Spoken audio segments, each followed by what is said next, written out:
Good morning, everybody. This is January 11th, the Oil and Gas Commission hearing. Our fearless leader is missing today, and so I'm going to attempt to chair. Promises or hopes to be a short and sweet meeting, so I think we'll start with roll call of the commissioners. Thank you, Madam Chair. Commissioner Ackerman. Here. Commissioner Bogue, Commissioner Cross. Present. Commissioner McGowan. Here.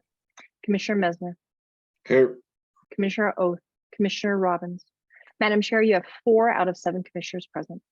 Thank you. Next on our agenda is commissioner comments. Do any of the commissioners have comments that they want to share today? Okay. We don't have public comment on our agenda today. No one signed up to testify. Excuse me.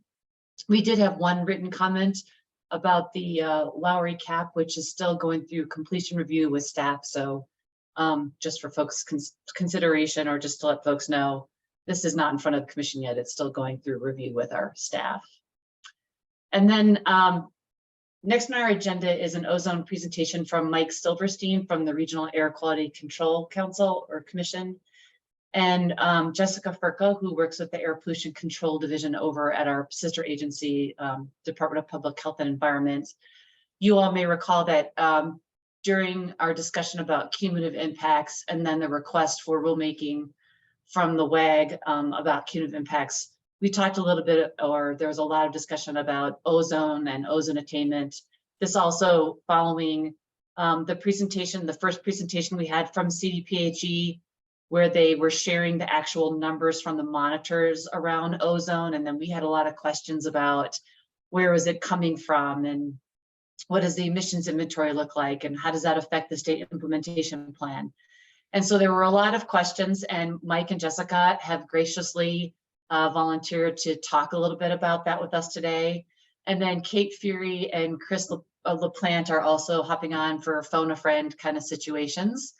And with that, I'm going to turn it over to Mike and Jessica. They have a presentation for us, and for folks who are listening in, that presentation is in the commission hearing folder. Welcome, Jessica and Mike. Yeah. Should we run the presentation, or does someone else have the slides that they could share for us? How do you prefer? I think Angelica has given you sharing permission, but if you want us to run it, I wonder if we can. We can certainly try to. I'll be honest, it's a little difficult for us remotely to do it. I could try to share it if that works. That'd be great. I can also try to bring it up on my end as well. Apologies for not coordinating this earlier. Yeah, let me try here. Let's see if it works. Yep, we can see it, Mike, but it's not in presentation mode, so we can see like the slides on the side. Okay, let's try this. How about that? Yep, perfect. Perfect. Okay, good. Well, hi everyone. I'm Mike Silverstein with the Regional Air Quality Council, and Jessica Furco with the Air Division is here. And Karen, thank you for the introduction. And it's a pleasure to talk with you today about the ozone plans that we've been working through the state process and the strategies that we've been working to develop to improve air quality over the years. And so we have a presentation that Jessica and I are going to tag team. And why don't we just begin? Karen, is it best to hold questions till the end, or would you like commissioners to ask as we go?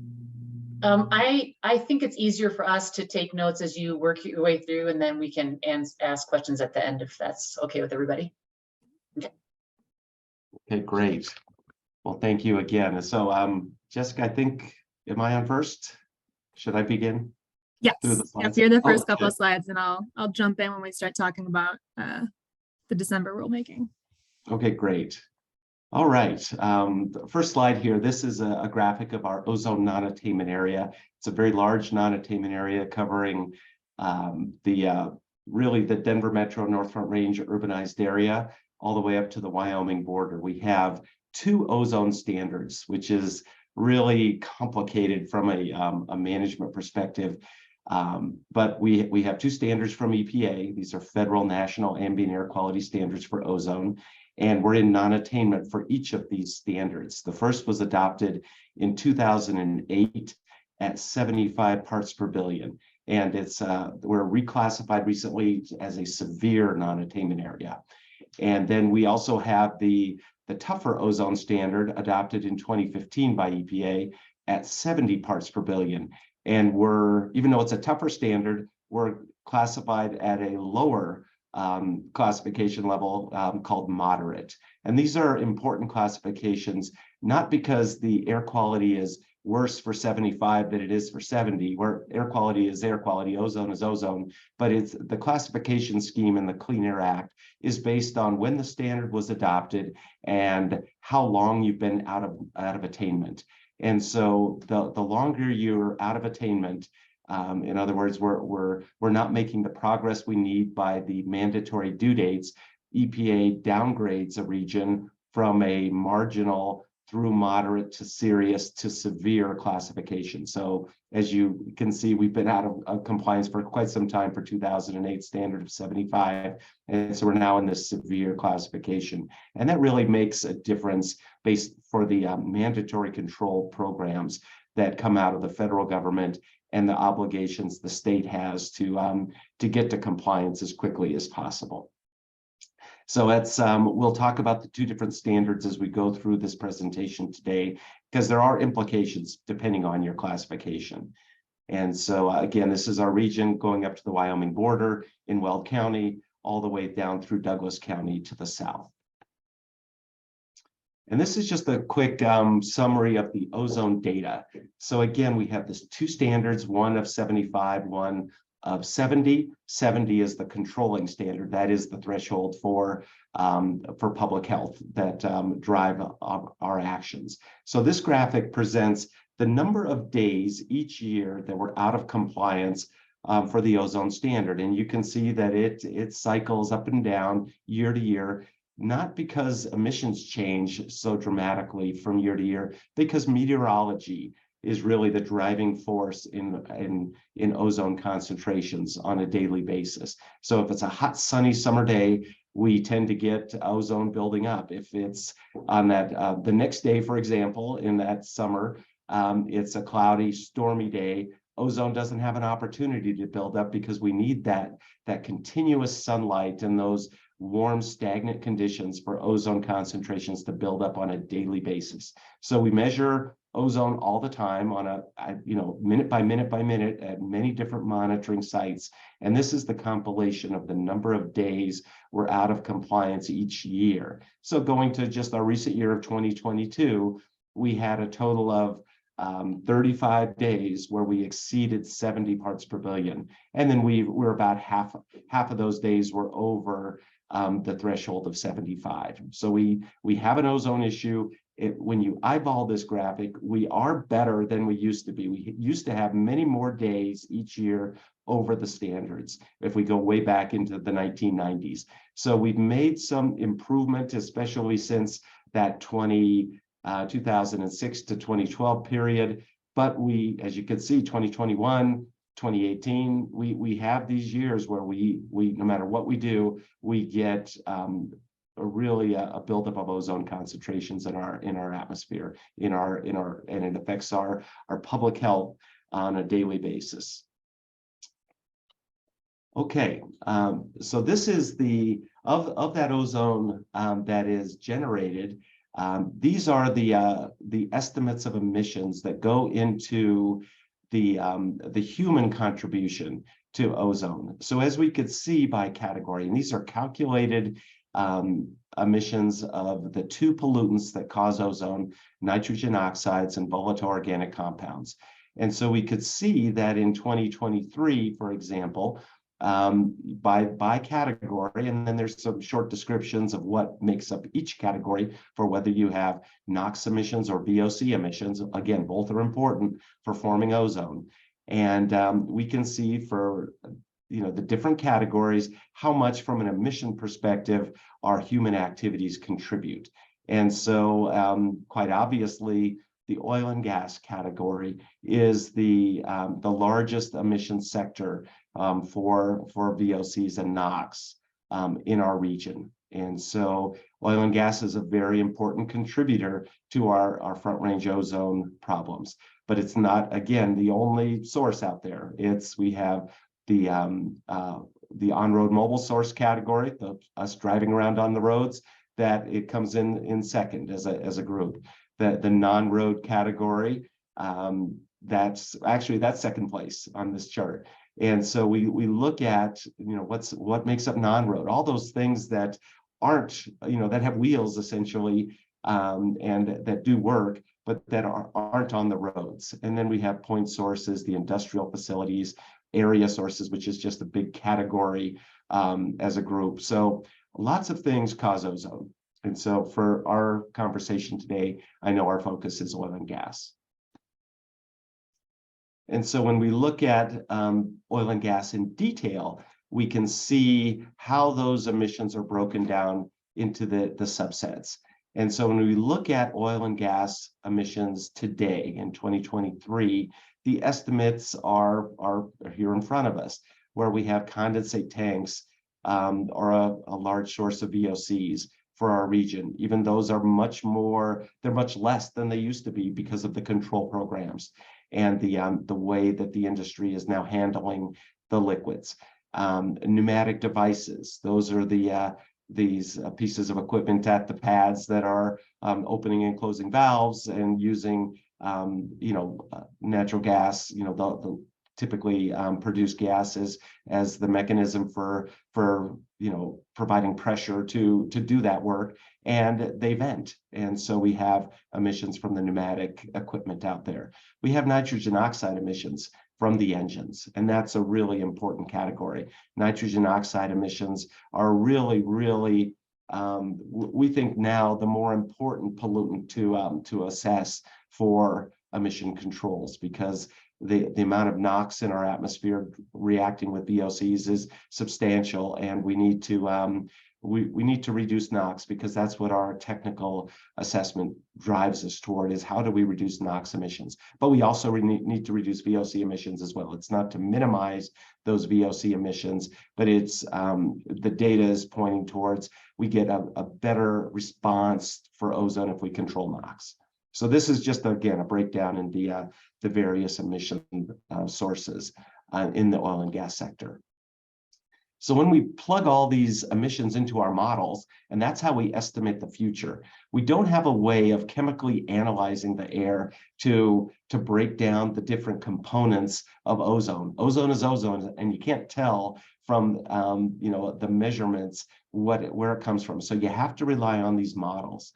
And so our modeling, based on the inventories of emissions and the meteorology and the chemistry and the transport from outside of our area, so many factors, natural sources, all of these together really breaks down this way. And this is a generalized look at our modeling based on what we call source apportionment. And it's not at any particular monitor. It's not at what some would argue is we should be looking at our worst monitors and controlling for those. This is an estimate of generally where does the different sources impact ozone at the greatest degree.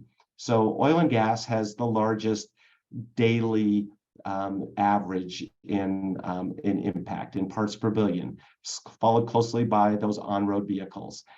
So the emissions are important, but when we plug them into the model, it takes those emissions and turns it into ozone, and we can see how everybody contributes. Now you can see at the bottom of our table, background and natural. So we have ozone whether we're here or not as a community, but those values are not above the standard at about 50 parts per billion. The standard again is 70. And so all of what we do as a community, whether it's driving our vehicles, producing oil and gas, mowing our lawns, commercial and industrial activities, putting on deodorant and cleaning our houses and painting our homes, whatever it is, almost everything we do as a society contributes to ozone. And this is a good way to look at things. And when we break this down, once again, let's look at this now in maybe something we can try to figure out where to focus on.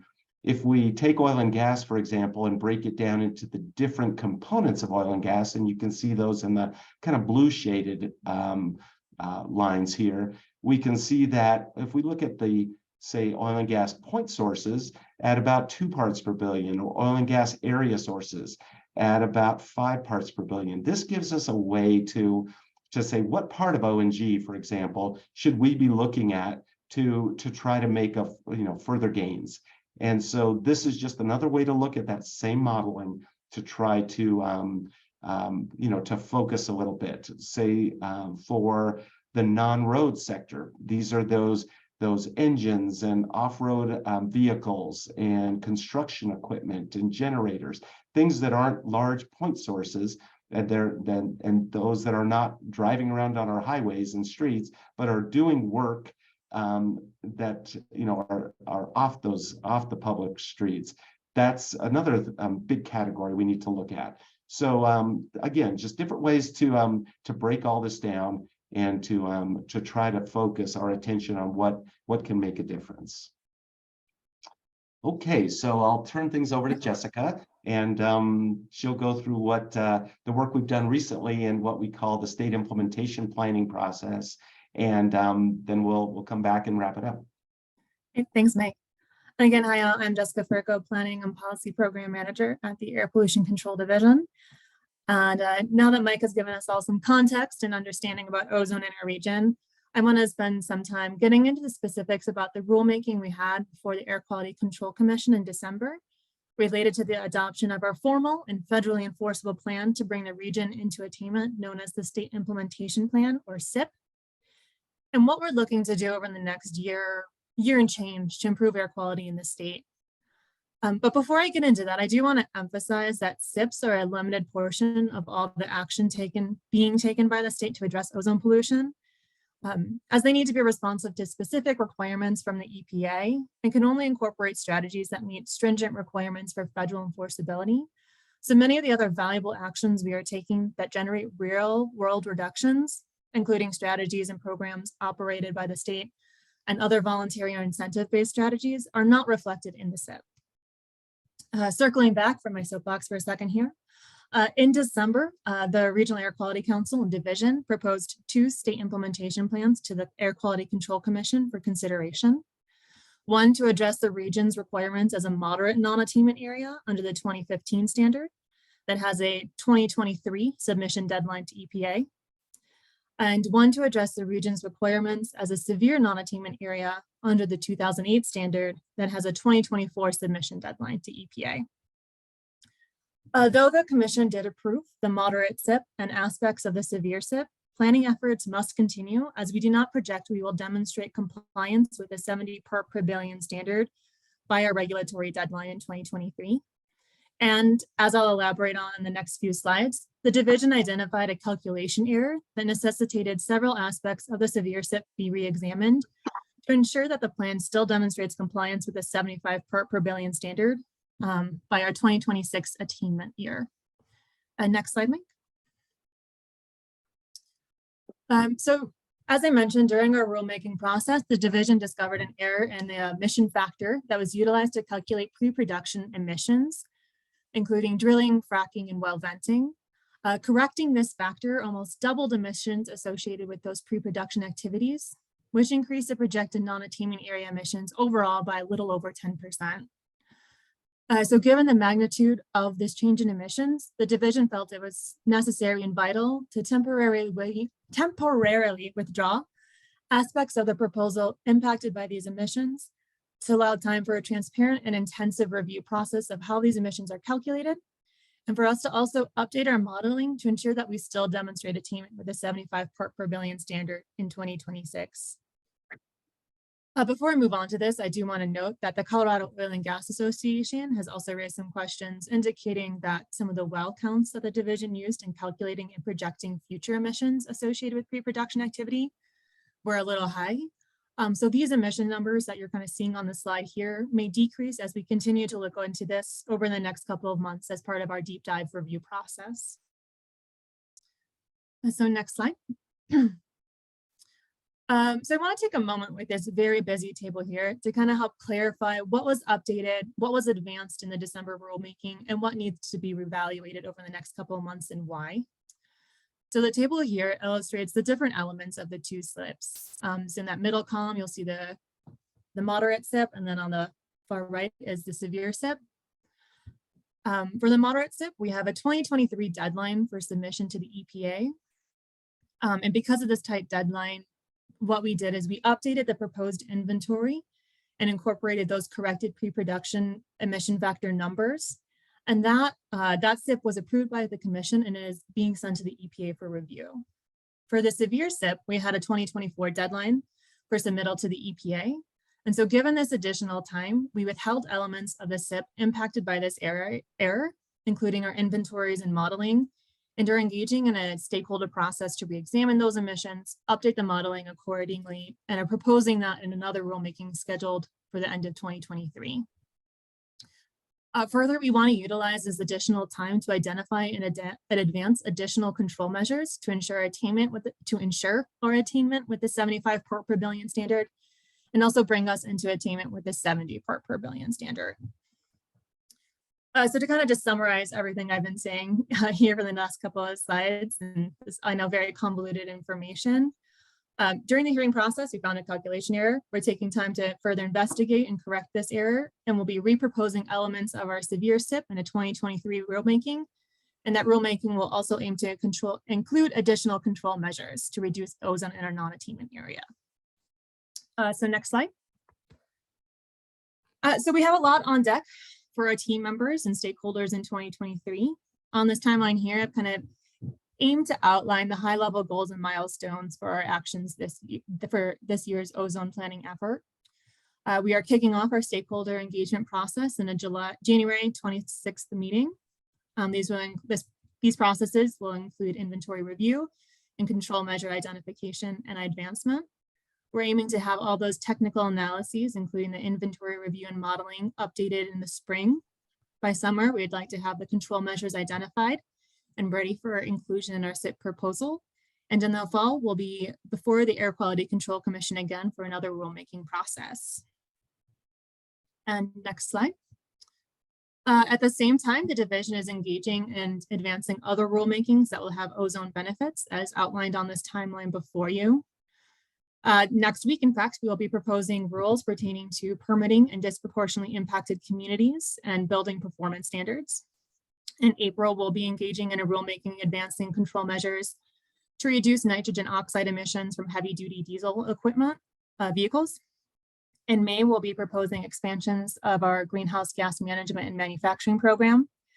In the early fall, we'll be aiming to expand our intensity program to upstream oil and gas facilities. And later this fall, we're also looking at proposing a Colorado Clean Cars program. And finally, as discussed, we'll be looking to propose revisions to our ozone SIP, including additional control measures in a late fall rulemaking. Next slide. Right, so to maximize the efficiency of our strategy advancement work and to develop a process that supports kind of targeted stakeholder engagement, the division and the RAC are undertaking parallel yet linked efforts in our ozone planning, with each agency trying to take a lead on aspects that they're best suited and best equipped to support the development of, while also being very engaged in each other's processes and efforts. So to kind of just highlight in particular what the division is aiming to look at over the next couple of months, we're looking at small engines, drilling activities, other non-road engine strategies, as well as looking at operations of lawn and garden equipment. Though I was just talking to Mike this morning, and it seems that the RAC is actually building out their capacity, so we might be sliding that one over to their plate as well. And I just also want to note we are very open to additional ideas from our partners and community members. And for anyone who is interested in learning more about this stakeholder engagement process, being involved in the development of the strategies, I enthusiastically invite you to join the RAC at their Control Strategy Committee meeting next week on the 18th. And the division is also having their stakeholder kickoff meeting on January 26th. And we can provide more information on that as well. And I will hand it over to Mike to kind of talk a little more about what the RAC is also looking to do. Thank you, Jessica. And to continue with the assessment of additional strategies, we have a long list of things to tackle, and Jessica provided a great overview of things that the division is looking at, either that are scheduled with the Air Quality Control Commission for consideration at this time, or that they're going to take the lead on. At the RAC, we'll be looking to this list. So we're looking at building an appliance efficiency standards to complement what the state is doing in their area. We'll be ramping up a number of new incentive programs over these next 2 years, focusing on residential auto maintenance and commercial diesel best practices, and that's commercial diesel fleets. Looking at strengthening the existing vehicle inspection and maintenance program so that we get better improvement and fewer emissions out of the vehicle fleet. Looking at innovative things that have been suggested by partners, and these are new initiatives to, for example, look at how we can take credit for mobile source emission reductions as part of the industrial source permitting program, and to take credit for electrification or alternative fueled vehicles in the permitting of industrial facilities, and how that could be applied in Colorado. Looking to drive additional or permanent funding toward BMT reducing strategies out there. And examples are zero fare transit, increased transit services where we don't have those today, and bicycle and walking infrastructure. Also, emission reduction approaches for what are called indirect sources. Those are large trip attractors or trip generators. And how do we reduce vehicle traffic either to or from these large operations, large facilities, so that we can gain emission reductions from the vehicle sector. The next slide would be, again, to focus on lawn and garden equipment and the prohibition of the sale of gasoline-powered equipment, whether at the residential or at the commercial level, and also incentivizing, most importantly, the conversion of gas-powered equipment to electric, so we can get those emissions off the grass. And then looking at industrial source emission reductions, whether it's oil and gas or other activities in our industrial sector, such as flaring, and looking at episodic or seasonal restrictions on activities. And then just other oil and gas source controls as they bubble up through our stakeholder process. So there's a lot to do, a lot to think about, and a lot of work ahead of us in this next year. And so I think we don't have a conclusion slide here, but happy to keep the slide presentation up or close it out and begin the discussion. Thanks, Mike. If you don't mind closing it out for now so I can see everybody. Okay. That would be helpful. And then if a commissioner wants something pulled up, we can. So I'll just jump into, do any commissioners have questions? Commissioner Cross.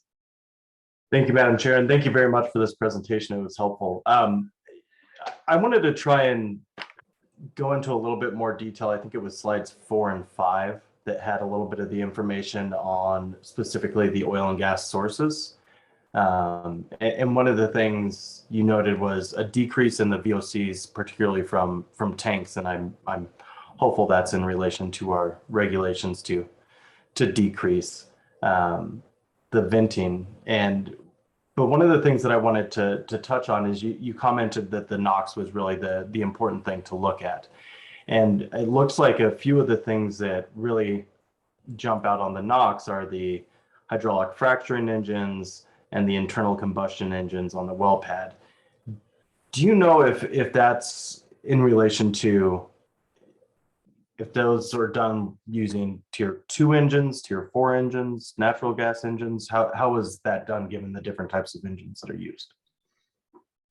Okay, well, a couple, you've asked a number of questions here, and thank you for those. Regarding the condensate tanks, so much of the emission reductions from the past to the present day are really related to the emission control programs that are regulatory, that are focused on tanks. But one of the big differences is our assumption that so much of the new development will be in a tankless kind of environment where there's centralized gathering of the liquids for processing, so that emission controls can be applied more at an industrial scale versus at the well pad. And that's a big assumption. we understand that so much of the industry is gravitating and moving in that direction, but is this really coming true? Is this, are folks really taking advantage of centralized gathering versus and eliminating tanks from the well pads, or not utilizing tanks that might be at the well pad because they have access to centralized gathering? I could defer to Chris LaPlante here, who's my partner here at the RAC, and maybe Chris, you could provide some more perspective there. Thanks, Mike. Happy to. Did you want to touch further on the tanks or on the question regarding engines? Why don't you shift to engines, and then we can come back to tanks too. Sure. Mike, thanks for the question. Chris LaPlante with the RAC. I think what we're, and I have not been involved directly with the development of these inventories, so it's not, I don't have a deep level of understanding of the exact methods, but it's important to note that that's actually one of the activities that is ramping up right now, is to do a deeper dive on the methodologies to estimate emissions that were grown into these bulk emission estimates that you're seeing in these slides, and to better understand the basis for those estimates. I can give you a general sense that as far as I understand, and Jessica might correct me if I'm wrong if she knows differently, but to kind of break it into two bins. One, you asked questions about the drilling and fracking engine emissions, as well as then well pad emission or engine emissions. So starting with the drilling and fracking, I do believe that those are based on the actual type of engines being used by operators as they've reported them to the division in some of this historic work. But I don't know that there's clarity on down the drill rig by drill rig and frac fleet by frac fleet, which tier of engines are the basis for those estimates. And so that's, I think, an outstanding question that we'll be looking into more deeply. My research to date suggests that most frac fleets are tier 2, but when you talk to some of the service providers, they indicate that most of the frac fleets being contracted in the non-attainment area are tier 4 fleets. But I don't think we have a verification of that yet from operators specifically on what they're contracting today in terms of the performance standards of the fleets that they're utilizing right now. So that's a question I think that we'll be getting more information on in the coming month or two, hopefully. And then on the well pad engines, really those are, so the frac fleets and drill rig fleets, primarily are either diesel or dual fuel systems using diesel and natural gas. Whereas on the well pad, those aren't considered non-road engines. Those are considered stationary sources, and those are typically natural gas fired engines. And so we're not looking really at what you would commonly talk about in terms of tier standards, but rather standards for stationary sources under new source performance standards and the state's Reg 7 requirements. And so there are extensive requirements to meet specific outlet standards for those engines, for natural gas fired spark ignited engines.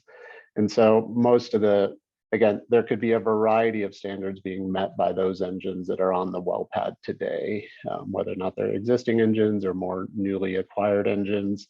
The standards differ based on the year that those engines were constructed, frankly, the state Reg 7 standards overlap in many ways for engines. It's a fairly complicated rubric of engine standards, but the inventories, again, should be based, and as far as I understand, on the actual emissions as reported by companies based on the actual types of engines that are in use at those facilities. Is that helpful? It is helpful, because I think there's obviously a lot of information here, and obviously one of the goals that we want to try and do is what steps can we take through our regulatory process to try and help meet our air quality goals, and so kind of understanding if it's something as simple as, let's not use tier 2 and things like that, then that's a lot more helpful than if we're already getting those numbers and we're already in kind of better quality engines. And so that's kind of the primary reason I wanted to touch on that kind of question there. Great, that's a great question, and I do think there's an opportunity, for further collaboration with the COGCC as the air division has done over the years to think about what requirements might come into a cap or through OGDPs or otherwise, that COGCC may have a role in that arena, particularly on the pre-production activities. Great. And then the other question is, I know, Jessica, you mentioned a couple upcoming meetings, I think one on the 26th and one on the 18th. If we could circulate those dates, I think that would be helpful as well. But those are my only questions right now. Good questions. Yeah, and if I could add to what Chris was saying, and I think you alluded to, Commissioner, one of the goals of our process is once we gain the best understanding of what's actually in the field based on the emission profiles or the age of equipment. We're a severe non-attainment area, and we're looking for emission reductions, from all of the sectors, whether it's lawn and garden equipment or oil and gas, from the infrastructure in the industry. And so to set a standard or to set, a minimum requirement that say, in pre-production, that we can't have older engines out there operating, at least in the summer months. We talk about seasonal or episodic strategies. And so that might be an approach to take, that we have these minimum standards, at least for the summer season, if not year round, because of our status. And this is a large emission category when we look at every option available to us and the equipment's available, and that's an area that we're going to focus on at the RAC, is to what should be an appropriate either emission standard or work practice for this sector and of course many others. Great, thanks. Commissioner Messner. Thank you, Ms. Chair. Thank you for the presentation. Super important information, and glad you all took the time today to share it with us. I do have a few questions. I wonder if we could pull up that slide 5 that shows table 18. And I want to ask a few questions about some specificity on that. And then I'd like to follow up on this. This coordination between CDPHE and COGCC in the permitting process. But I'll start with this. Mike, are you able to put that in presentation mode again? Because otherwise it's kind of little. Oh boy. If you can't, it's okay. There we go. Thank you. Yep, there we go. Okay. So first of all, I mean, I understand that you have to create these categories, but I'm a little confused as to what some of these categories actually are, the specificity of them. And so, I mean, I understand drilling engines, I understand drilling mud, degassing. I'm assuming fugitives is kind of any other emission associated with, flowback or pre-production activities or activities associated with having hydrocarbon on a well pad. We've got the hydraulic fracturing engines, that makes sense. The process heaters makes sense. The pneumatic devices, now my question on that is this taking into consideration the requirement to modify the pneumatic devices in operations, moving forward, or is this just based on kind of historical data utilizing kind of gas-fired pneumatic devices versus air? I can speak to that in higher level information, but I would have to get back with you with more specific detail. Largely what we use is reported information. We don't, for the purposes of our SIP inventories, we only utilize controls associated with federally enforceable control standards. At the time of the inventory's creation, I believe we did not have our pneumatic controls as federally enforceable. So some of that is not accounted for.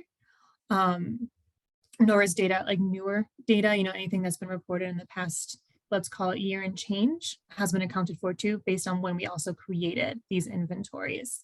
So not everything is captured, but we capture to the best of our ability based on the information provided to us. I mean, I guess then you could assume that at some point here, we would hope to see that number go down because of the kind of regulatory the steps that have been taken around pneumatic devices and the implementation of those. Yeah, as those controls continue to permeate, we do expect those numbers to go down, yes. Okay. And so pneumatic pumps, I get. Separator controls, I get. Truck loading of condensate liquid. I wonder, is that just trucking of hydrocarbons and produced water from sites? Is that the category there, or what is that exactly?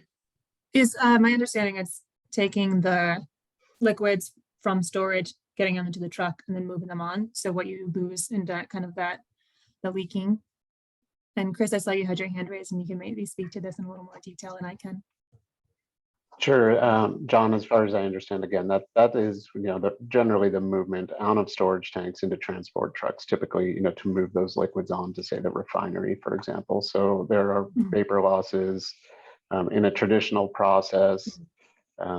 Trucks would have the thief hatch on the tanker truck open to not, create back pressure on the unloading from the storage tanks. And so those are emissions that would be vented to atmosphere.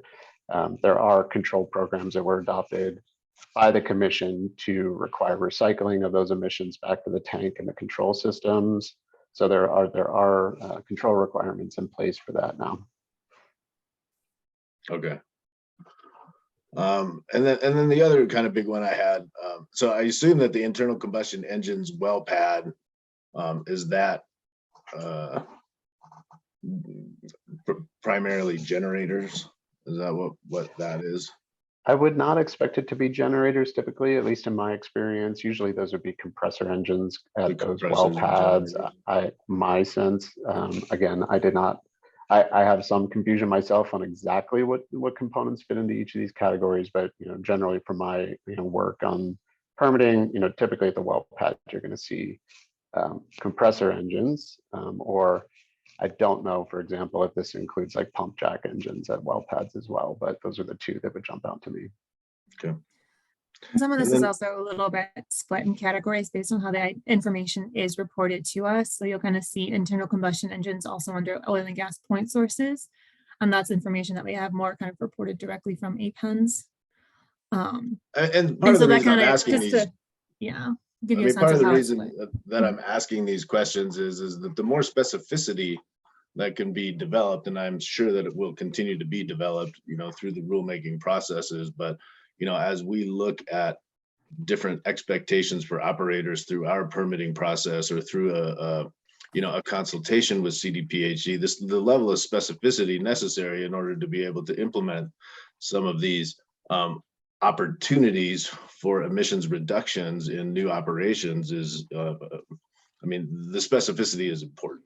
And so I'm looking at categories that seem like they have opportunities for emissions reductions, and or I'm aware of certain operators that are already doing things in new OGDPs that are probably dropping these emissions significantly with newer operations.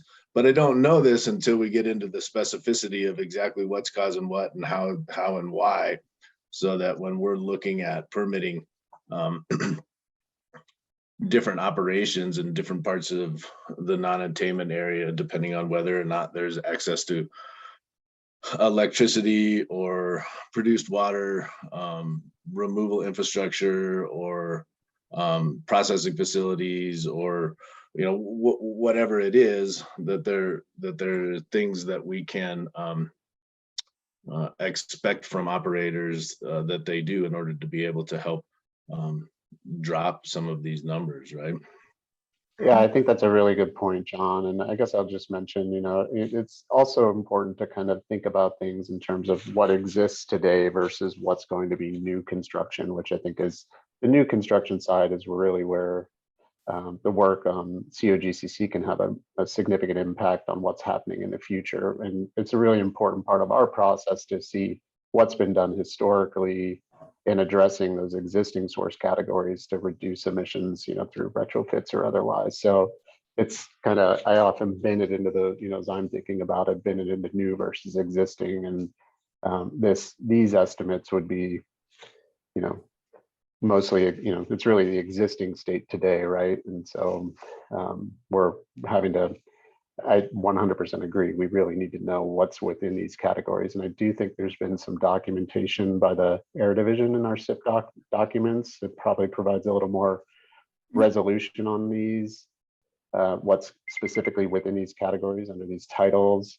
But at the same time, I believe, and Mike, correct me if I'm wrong, this inventory work that will be ongoing in the next month or two should also help to further inform that level of specificity that you're referring to, John. Yeah, I can chime in a little bit as well.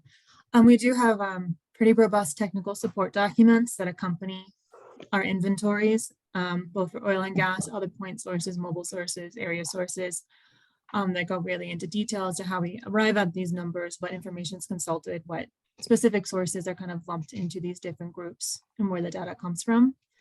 And those are all publicly available as well. And as Chris mentioned, as we kind of go through our process right now, as we're reviewing and updating these inventories, we'll also be creating additional documentation of that process that we'll be sharing out publicly. Great.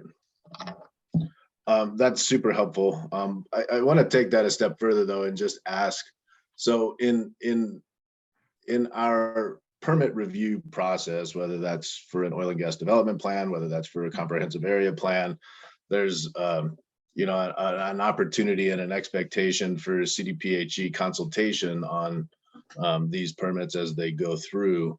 And at different times, CDPHE consultation, has some suggested best management practices. And it appears that some of the things that are being suggested are certainly tied into some of the things that you talked about here today.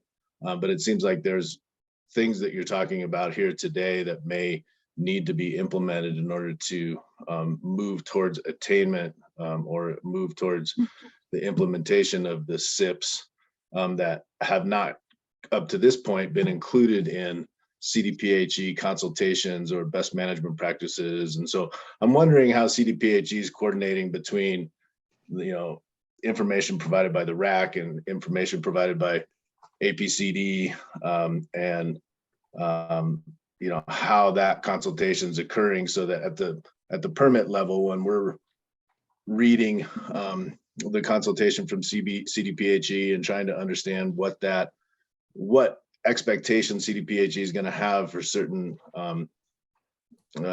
facility designs and or equipment designs and or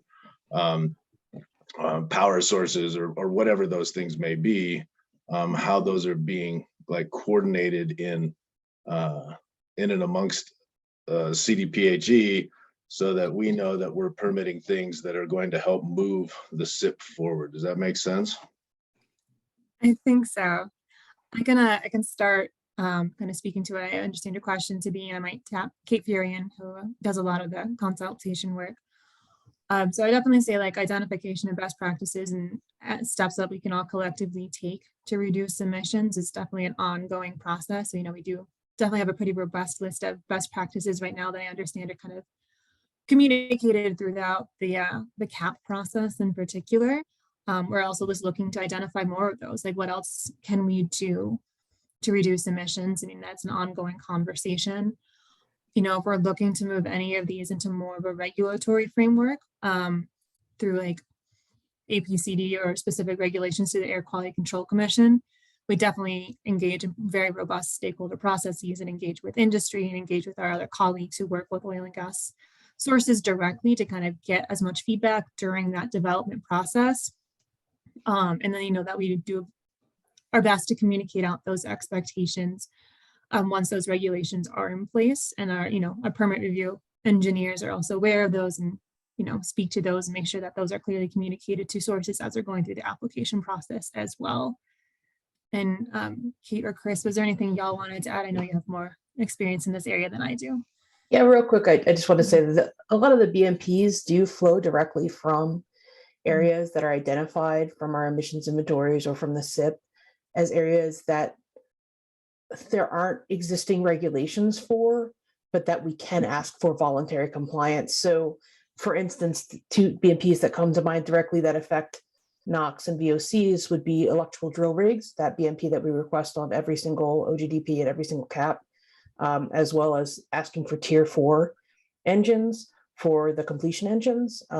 So I think that that's what we're striving to do with those.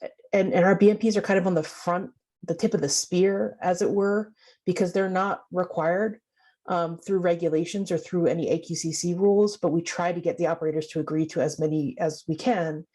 And I think, as we're talking about these inventories, I think it highlights something that, frequently comes up in the hearings that I've attended at COGCC, where the operators talk about how difficult it is to project future emissions estimates 5 years, 3 years, 10 years down the line. And we have those same difficulties, right? Because the operations on these pads change so quickly. The contractors change, the methods change, that even if you're looking at data from 2019 or 2020, it's outdated as compared to now. And I think any operator would tell you that. So what we try to do is work very closely with the operators to so that we're all on the same page when we're doing this, and so that we can take the data that they're coming up with, because they're really the experts in their own operations, and incorporate them into our data, whether that's the SIP or our emissions estimates or anything like that moving forward. So it is really a hand in glove situation. And I think one of the areas that we can certainly improve coordination between our agencies is in making sure that the emissions estimates that are submitted on 2Bs or in OGDPs or in CAPs closely aligned with the way that we're calculating them for the inventories. That it is something that we're actively working on, both at the staff level and between operators and our agency. Okay, thanks for that. And one more step. So I assume as I'm reading the slides and listening to the presentation that there is going to be some expectation in the implementation of the SIP and or considerations in future rulemakings that there may be timing restrictions associated with certain summer months and ozone non-attainment days, and or some additional emissions caps, I think is what I'm understanding, is associated with drilling or oil and gas activities. And, I think those being, communicated to the COGCC with that consultation as they move forward will be critical in us understanding, because the permit process obviously for us takes some amount of time as the operator is submitting their permit, and then it goes through completeness review and technical review before it gets to the commission. And so I think this year, 2023, as that rulemaking occurs, I think some telegraphing to the commission as far as what some of these upcoming rules may look like will enable us to be able to implement those into our permitting process, as we're looking at stuff through 2023 and moving forward. So yeah, absolutely agree. I think it's very valuable for us to stay in communication as we continue to have these conversations as to what these steps that we can take moving forward look like. Yeah. Well, I really appreciate you providing the information you provided, and at this point I don't have any further questions, so thanks. Thank you. Commissioner Ackerman, do you have any questions? Just a couple of short ones. Some of the issues have been addressed that I had in mind as well. Just wanted to also add my thanks to you for coming and presenting to us. Very helpful and very imperative. I agree that we work together going forward to continue to improve air quality here to the extent that we can. I did have a lot of questions about that specific slide, but Jessica, you mentioned that the data associated with those figures is publicly available. Is that just found on your website, or is there a way you can direct us to that rather than digging in at this point? Yeah, there's a couple places you can find those technical support documents, and I can send a follow-up email to folks at the COGCC kind of listing out both the dates and information for signing up for the stakeholder meetings, as well as to find that additional information. That'll be the easiest way to kind of get that out to everyone. That'd be super helpful. Thank you so much. Appreciate that. Would love to take a look at that. My only pointed question had to do with the I think it was an upcoming rulemaking associated with natural gas and diesel engines, as I saw on your slide, of less than 1,000 horsepower. Is that correct? Yeah, that's definitely an area that we're looking at right now. We don't have a planned rulemaking for that. But that's an area of interest to the division that we're looking into. Gotcha. Thank you. Could you just elaborate a little more on the cutoff at 1,000 horsepower there? What's the thinking behind only looking at things 1,000 horsepower or less? We recently looked at things 1,000 horsepower or more. Okay. So we're just kind of pivoting to the other chunk. That's helpful. Thank you. I appreciate that. Other than that, I think the questions that I had were also addressed. So thank you so much for your presentation. I appreciate it. Awesome. So I have a couple of questions, if you don't mind, and thank you for the presentation. We met beforehand to kind of go through what we thought commissioners might ask, and I think you guys did a really good job covering most of the bases and then being prepped for some of the follow-up questions. So I'm really appreciative. I think I'm a little, there were a lot of dates thrown out for the 2 SIPs, and I'm wondering if you could quickly, for my edification, which SIP is due to the EPA when, and the obligations for the SIP. So does each SIP show through modeling that the state will attain compliance by a date certain, and is that also set by the EPA? So it's a little confusing to me what is due when, which SIP is due when, and what we're promising to do by when. Yeah, no, I appreciate that. I think about this 40, 50 hours a week, and I still have trouble with all those dates with the 2 timelines and the different expectations. So our moderate SIP under the 2015 standard is aiming to demonstrate compliance with 70 parts per billion based on data collected between 2021 and 2023. We have 1 year to kind of verify that data. So our ultimate attainment date is in 2024, but it's based again on data from 2021 through 2023. Right now, our modeling is showing that we will not reach 70 parts per billion by that end of 2023 timeframe for compliance in 2024. So we are looking to, again, reduce ozone through reducing precursors over the next couple of years to try to get us into attainment as expeditiously as possible.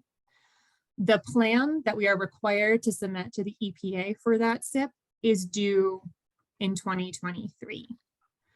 And so we have a statutory obligation to, even though we know that that plan isn't really getting us where we want to be, to have that document to EPA by that time frame. So our other SIP, our severe SIP under the 2008 standard, that is demonstrating compliance with the 75 part per billion standard, has an attainment date further out. That's based on data collected between 2024 and 2026. And again, we had that 1 year to kind of verify our data, giving us an attainment deadline in 2027.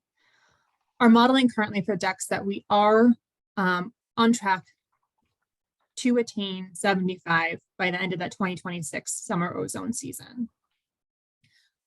However, we are reworking some components of that to kind of reflect those updated inventories and kind of just double, triple check our modeling to make sure that with these new numbers, we are still demonstrating attainment. We feel very confident that we are, but we want to make sure we have accurate modeling to the EPA demonstrating that.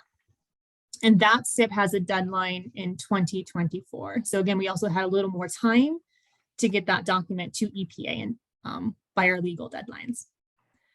And then again, that's a lot of numbers and a lot of things that don't make too much intuitive sense. Yeah. That, we have the later deadline for the less stringent standard and et cetera, but that's kind of the best summary I can give right now. No, thank you. That's helpful. I just was trying to put all those pieces together. Yeah. My next question is, what are the limitations of what can actually go into a state implementation plan? So I know that you talked that some of the things we do as a state are actually reflected in the SIP, which is, I guess I'm trying to think of an elevator speech about the SIP, commitments to activities with the federal government, with the EPA, about how the state is going to get into attainment, understanding that there are other things that don't actually get into the SIP, and the SIP is enforceable. Yeah. Like, and I'm not sure how we Yeah. enforce against it, but I think I heard you say federally enforceable control strategies. Is that the limitation of what things can go in the SIP? Yeah, so for a strategy to be incorporated into the SIP and then become federally enforceable, it has to meet certain criteria regarding, has to be quantifiable, enforceable, permanent, and well, it's also known as surplus. So it's not something that you're otherwise obligated to do. And so what it means to be like the parameters for enforceability and permanence are kind of like the two bigger ones that are more limiting in terms of what can go into the SIP. Because of what the enforceability component is very stringent. And Mike, I don't know if you want to add some there, because I know you can speak to this a little more eloquently than I can to put you on the spot a bit. Well, sure. Yeah, so if you're giving something to the EPA as part of the SIP, it's going to become part of the federally approved program, which essentially makes it a federal regulation. That if the state, for example, in the future decides, oh, we don't want to do that anymore, or we've found we're not enforcing it, EPA is obligated to implement it. And so you only want to give to the EPA what they need, kind of a minimum requirement. But there's many things that improve air quality that aren't in the SIP. All of the voluntary programs or incentive programs that you wouldn't want to say, yeah, we're going to change out so many gas-powered mowers to electric over the next 5 years, and put that in the form of a regulation. It could be a regulation that could be adopted, but presently we have incentive programs that drive money to the consumer to have them make that lifestyle change, or a voluntary program where we ask people not to drive once a week, or take the bus, get on the train. So those voluntary initiatives definitely don't belong in the SIP, and you don't get to take credit for that in those inventories and in that modeling, because you can only take credit for things that are going to become federally enforceable. Likewise, if you come up with a new industrial source program, say for the oil and gas sector, that is new, innovative, and you want to give it some time to work and then time to modify it if you need to make some changes. Once you put it in the federal plan, you can't change it until you get permission from EPA to do so. And that can be a 2, 3, 5 year process. And so we tend to hold some things out, even though they're enforceable at the state level and they're actually improving air quality. You don't get to take credit for it in that SIP process simply because you're not giving it to EPA. And so many of those things eventually do become well enough established that they do belong in the SIP. And that was done this fall, where state-only strategies were then adopted for inclusion into the SIP, because we've test-driven them and we know that they're working and that they are appropriate to become part of the federal plan. But there's many of our initiatives that sit to the side. Okay, that's helpful. So I think what I'm hearing you saying is, when we're talking about the potential for things that we would be looking at to further reduce emissions from oil and gas activity, like seasonal timing of when drilling and completions might occur, maybe requiring tankless setups, because we still have some operators who are saying they can't go tankless, just from my perspective, and maybe requiring or limiting the types of engines used for drilling or completions. Are those all things that can be put into the SIP? They could be, if they're adopted as state regulation, whether it's the COGCC or the Air Quality Control Commission, and then they're approved by the Air Commission to go then into the SIP. So you adopt them at a state level first, whatever that mechanism of enforceability is. They definitely need to be, as Jessica said, permanent, enforceable, and pass all of these other tests that we have at the state level. And then the Air Commission, whenever we go up in front of the commission again for the next SIP, because we do this about every 2-3 years, and then we grab some more stuff and add it to the SIP so that we can make that demonstrable progress towards ozone compliance. We could grab a state regulation and include it in the federal plan after we go through a process, but you can Okay, do so things. it in can't go into advance. SIP first. One of the state agencies has to adopt a regulation, and then that goes into the SIP as a strategy. Mhm. Exactly. Okay, I didn't understand that, so that is very good to know too. And I'm sorry, this is a question that's going to be in the weeds. I Mhm. feel like I have heard folks say that trying to regulate these engines that are being used for drilling and completions are hard to regulate because it's not a point source, and it's not really truly a mobile source. And Mhm. so is it kind of in this like weird gray area for regulation? It is Yes. the non-road engines, you know, we don't have the ability to set an emissions standard. Say this engine at this age has to be so clean, the emission rate, but you can adopt work practice or in-use requirements that could go through the state regulatory evaluation, and if approved, can be then enforceable. Say a seasonal restriction or a requirement that hey, you can't use diesel equipment in the field. I mean, of course, that's very simplistic, but there are ways to get at the equipment without setting a specific emission limit. And Chris, maybe you're best to speak to this one. Double checking if I'm still unmuted here. Sorry if I haven't muted myself. I'm typing away. Please let me know if I've got too much background noise. Yeah, I think Mike really covered it there, Karen. But a lot of the work comes down to definitions in the Clean Air Act and what can and cannot be regulated. And at this point, drilling and frac engines used for the pumps are really considered in that non-road engine category. They're not therefore regulated as stationary sources like other industrial facilities under the Clean Air Act. And so, the federal EPA defines standards for non-road engines specifically, and those are the tier standards that we've been referring to in this conversation. So there are narrow limitations on what states are capable of doing in regulating those sources. I guess I would use the analogy similar to mobile sources in terms of what states are able to do to regulate emissions from like on-road vehicles, like duty vehicles, et cetera. So it's an area that we're looking closely at to try to understand the legal frameworks. And as Mike suggested, it appears that there may be opportunities for these in-use restrictions, for seasonal restrictions, et cetera. But that's something that we're looking more deeply at. Thank you. That's helpful. Just checking in and wondering if either or both agencies are also looking at the role of kind of battery technology, which has been shared with the commissioners on a couple of field trips, which I found pretty compelling in reducing emissions from both those activities. So I'm hoping that's somewhere in the discussion with everybody. Yeah, we've had a few conversations where that topic has come up, and it's definitely of interest. Awesome. So maybe Karen, to talk about that a little bit, if there's a seasonal restriction on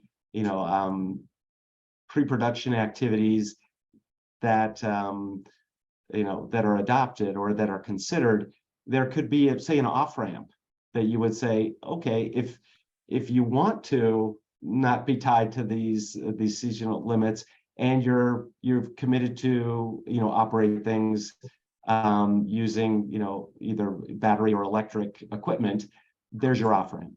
Then you can do what you wish, because it's a non-emitting activity or very low emitting activity, because there's going to be other emissions related to well development and pre-production. So there's ways to structure these things so that there might be a seasonal prohibition on an activity because it's presumed that you're going to use diesel equipment for fracking. But if there's a commitment to go electric, that might be the either the standard or the off-ramp from a restriction. Super helpful. So again, I just want to thank you on behalf of the commission for presenting today. I see another question from Commissioner Messner, so I will not wrap up yet. Sorry, Ms. Chair, just one more question. And I just been noodling on this a little bit. And I think it was at a comment that Kate had made around, during the consultation process with CDPHE and COGCC, feeling concerned that there's no like regulatory authority to be able to require some of the things that are included in that consultation.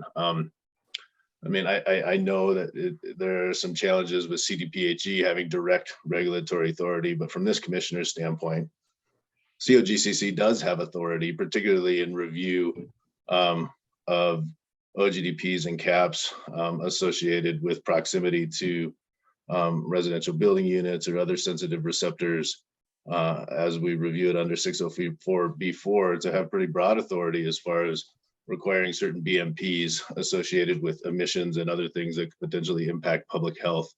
And so I think it's important, at least from my standpoint, and for this commissioner to really hear strongly from CDPHE what the expectations are for best management practices or other things involved with that consultation, because that is a critically important consultation and document for me as I'm reviewing these different permit applications. And so